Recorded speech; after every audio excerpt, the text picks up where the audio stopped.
The Polk County Sheriff's Office received a missing person report on August 1st, 2015. The caller, 25-year-old Cheyanne Jessie, reported that 2 people were missing. The first missing person was her daughter, 6-year-old Meredith. The second missing person was Jessie's father, 50-year-old Mark Weekly. The 2 were last seen on July 18th, 2015. Cheyanne Jessie, who was living with her boyfriend in Lakeland at the time, called the sheriff's office. 2 detectives were sent to speak with her. Jessie told them that she last saw her daughter on July 18th when she was dropped off at Mark Weekly's house. Jessie also showed them a few text messages that her boyfriend Cody received from her father. In these messages, Mark told her that he'd been diagnosed with a terminal illness, and he wanted to spend the remainder of his life traveling the country with his granddaughter, Meredith. He told Jessie and other family members that he wanted to be left alone so they should not look for him. The texts from Mark also said that he was leaving everything he owned to Jessie, including his house. When Jessie was asked why she hadn't called sooner, she said that she'd wanted to respect Mark's wish to be left alone. She was invited over to the police station for questioning.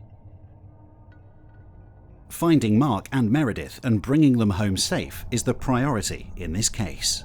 First, Detective Matthew Newbold wants to get a read on the family dynamics, in particular between Cheyanne and her daughter Meredith, who had previously been treated for psychiatric issues. Tell me about you and your daughter's relationship. What do y'all normally do together? I know she has issues.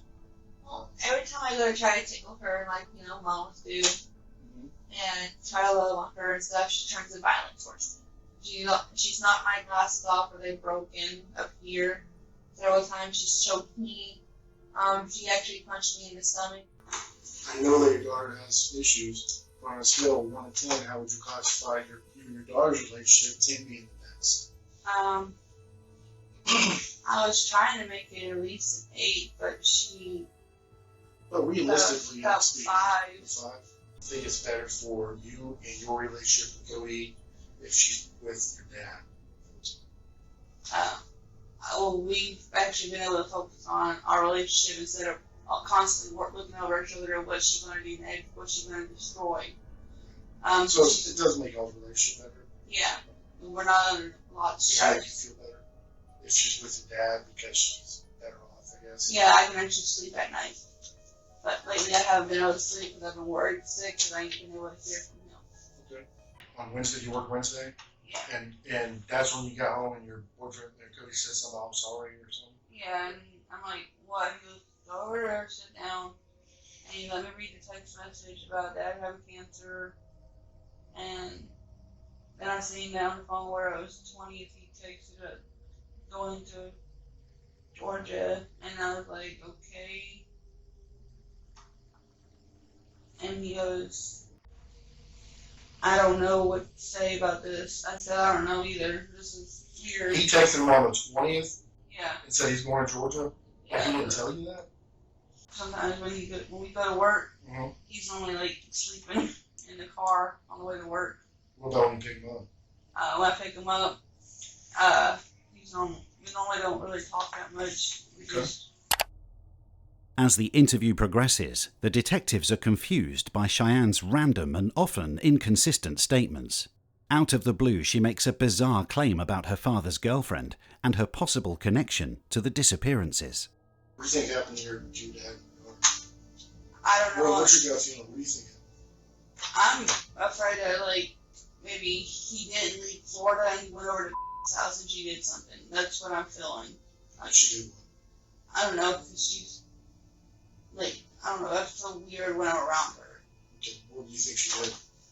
I think she might have hurt them or something, or maybe she has them in her house. You know where your dad is and where your daughter is.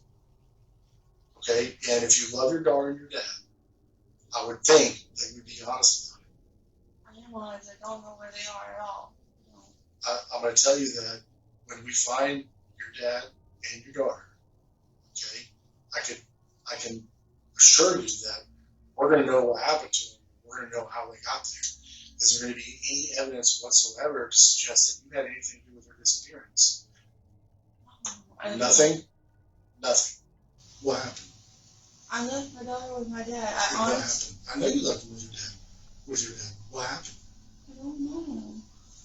If you're not honest, if we find out you had something to do with the disappearance with your father and your daughter, it's going to make you look like a horrible person. Do you think you're a horrible person? No. Yes or no? I feel like a horrible mother let my dad Do you take think her. you're a horrible person in general? No, I do everything that God, and I do everything like I work hard, I try Okay, to well make then keep everything. doing it. Then keep doing it, being a good person, because right now you're not. The detectives told Jessie that they needed to go to Mark's house in order to gather more information on his disappearance, hoping they would find clues that could help them with the investigation. Cheyanne seemed annoyed at that. She said there was no need for them to look at her father's house because she'd already checked there herself. Still, the detectives told her that the important step in any missing person case is to go to the person's place of residence or last known location. When they arrived at Mark's house, they immediately noticed a car in Mark's driveway. The detectives asked if the car belonged to Mark, and she said it did belong to him. They also asked her if Mark owned any other cars, and she said no. The doors were locked, but Jessie had a key to Mark's home. She unlocked the door, and they all went inside. Immediately, the detectives were hit with the pungent odor of human decomposition. As they looked through the house, they also found numerous scented candles. Detectives noticed that somebody had attempted to conceal the smell of decomposition by setting up a dozen or so scented candles in the house. Then they noticed that some of the furniture was covered in sheets. When they pulled the sheets off the sofa, they found the sofa was covered in large brown stains. It also looked like someone had cut the sofa with a knife, either accidentally or on purpose. But weirdly, Jessie seemed willfully oblivious to all of this. When they asked her about the smell, she didn't seem to notice it. And when they pointed out the bloodstains on the furniture, she suggested that the stains were probably from food. The detectives quickly came to believe that Jessie knew a lot more than she was saying. Did you find out what that smell was? Well, I did find some rats and stuff, and I threw them away. You found some rats? Yeah. Okay. Was that the smell? Yeah. Where were they? They were in the kitchen. Did you identify the smell as the dead rats? Yeah, and You threw them away right there? Yeah. Was that the only thing that was smelling that y'all threw away? No, I found a coon underneath the house. I took it out and threw You it found a away. what? A raccoon? Yeah. A dead one? Yeah. Underneath the house? Yeah. How'd you find that under the house? Why'd you look under there? So I was trying to figure out where that smell was coming from. Okay. How did you look at the house? How'd you do it? My dad's flashlight. How far did you have to crawl under there? I took a big long thing and shoved it underneath there to pull it out. What did you use to pull it out? It's like one of the things that you go and you cut trees with or something. Like A pole saw? yeah, that thing. When a person is lying and they're thinking about the story as they're going along, it's really hard for that person to recall those facts when the detectives come back to it. In contrast, a person who is telling the truth doesn't have a hard time remembering their story, because it's what in fact happened. In this instance, it's clear to see that the detective is not convinced by some of Cheyanne's reasoning, and especially about the raccoon. Therefore, he will try and dissect that part of her story first.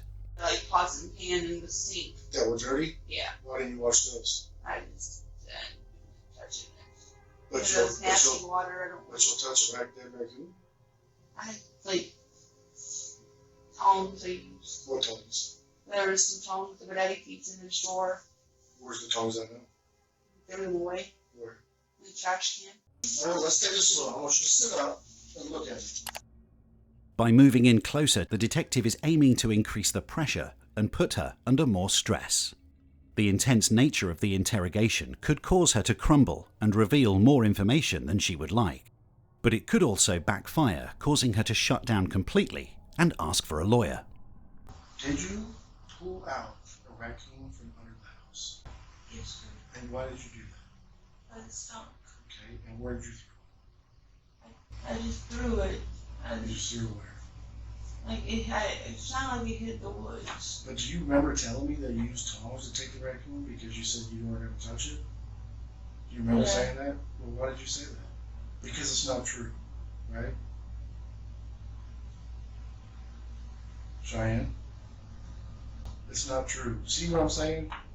If you're concerned about it, be honest. Just be honest. That's all I'm asking. You're not being honest. You're not even crying. Prove to me that you care.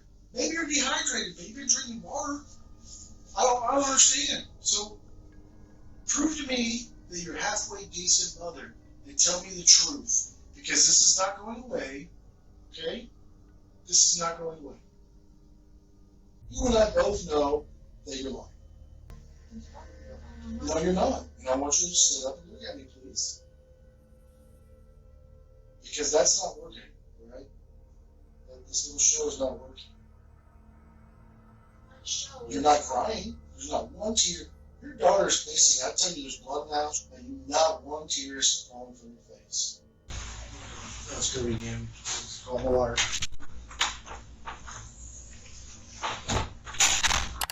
Now that the main detective has left, the second detective would now continue the interrogation, but this time with a more gentle approach.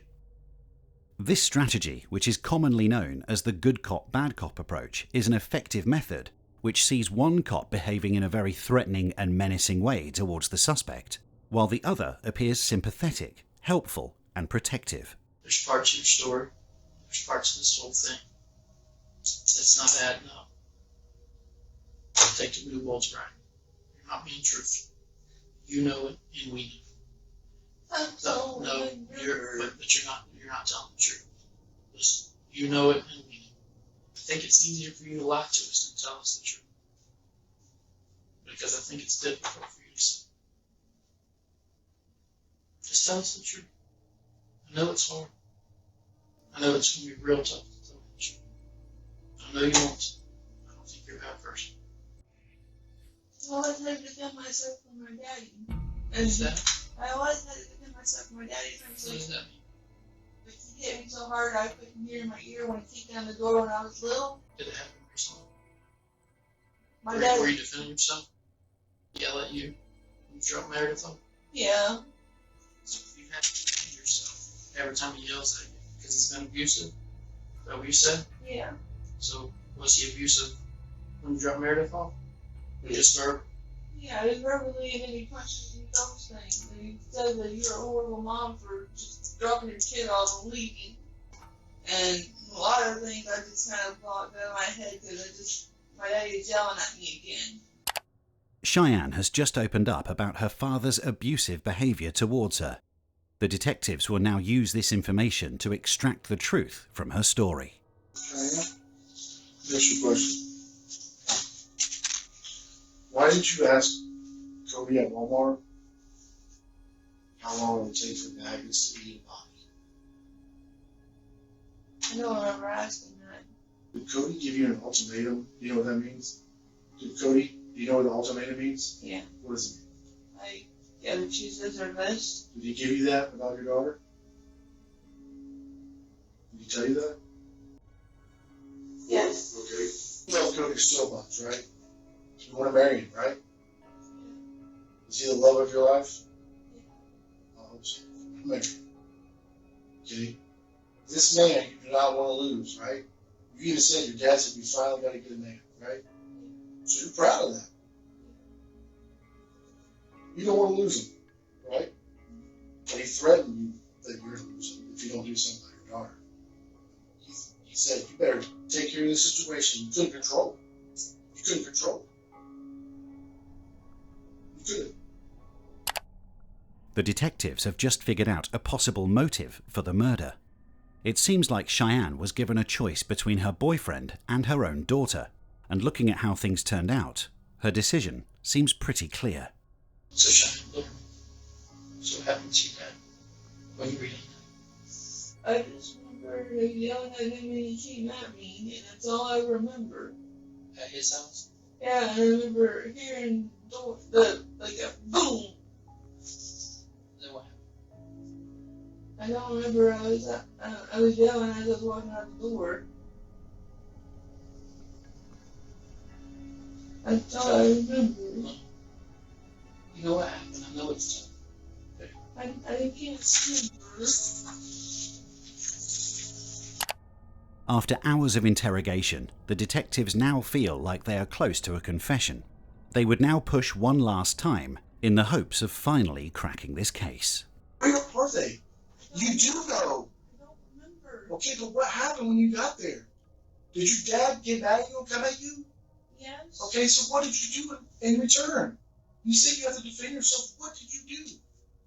I hit him. With what? My hand, I punched him. And then what? He got pissed at me and I was on the floor and I don't remember. And then you killed him.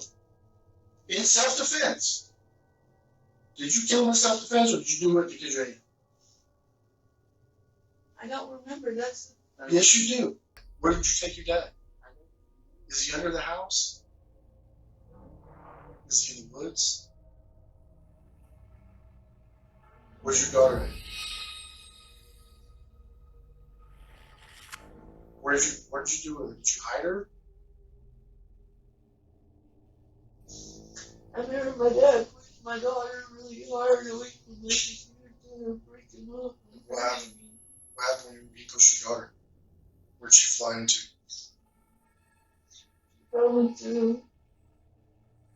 She fell into the knife that he had, that he always carried. She fell into the knife? He had a knife in his hand? Yeah. Did that hurt her? Well, she fell into, like, where did it hit her at? Did the knife hit her in her neck? Did you see blood? I don't remember that. I don't remember. Did you try to get your dad off of her? Or what? What did you do next? What happened next? I don't remember. I just remember that my daddy was on me.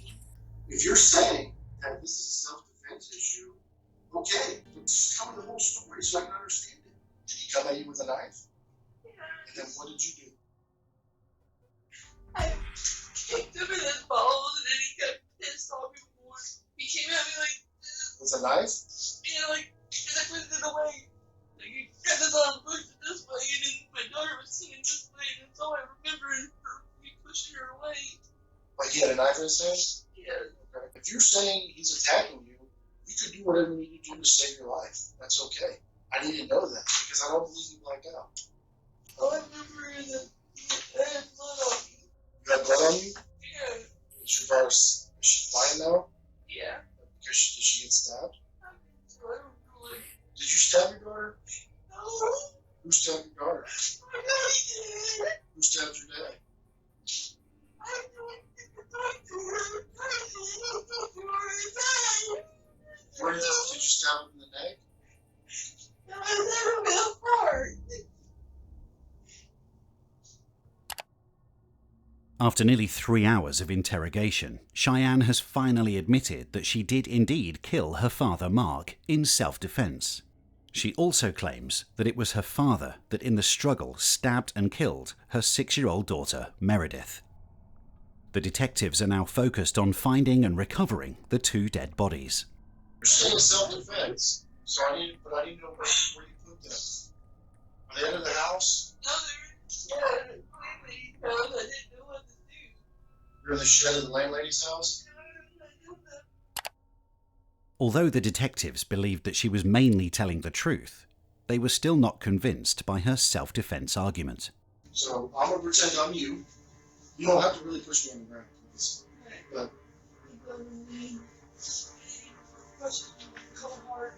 you fall back like this? Yeah, like trickle my boots and go down like this on the ground and it slides out and then he comes from me and then I'm... Is he straddling you? Yeah. Okay. Kick him in the balls and it pisses him off. Where's he sitting out on your body? Right here on my abdomen. Okay, so how did you kick him in the balls? Like that, with this part of my fatty leg. That's impossible. He's grabbing a knife, trying to hold me down while he was doing it all. So when your daughter got stabbed, he was sitting on you? Yeah. He went this, and I grabbed his arm and he went this. I'm swinging, just throw.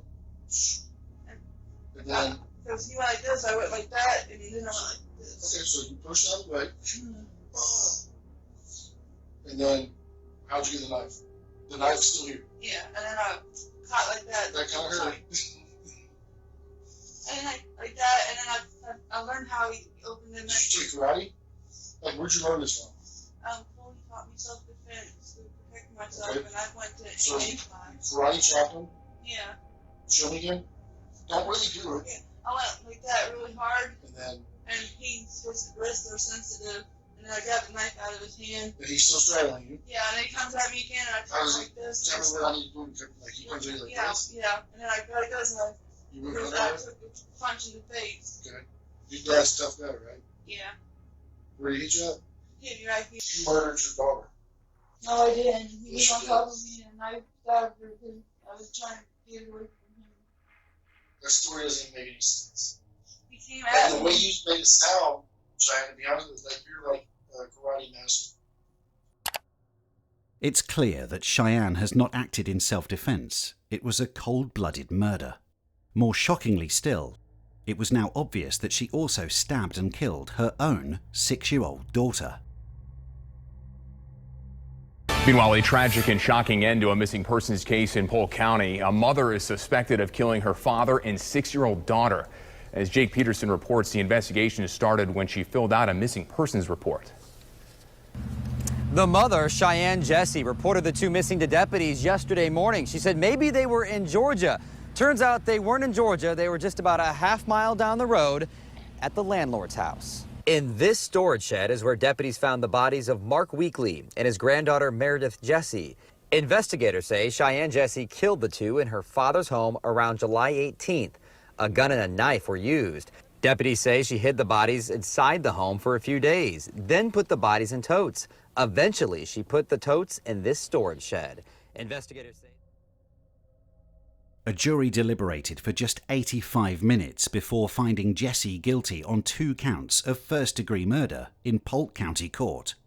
The jury also recommended for Cheyanne to receive life in prison for the death of her father and the death penalty in the death of her daughter. However, the judge cited Cheyanne's past childhood abuse, her psychiatric issues and brain abnormalities as his decision to not issue the death penalty. And he sentenced her to serve 2 life sentences, with an additional 5 years for obstruction of justice.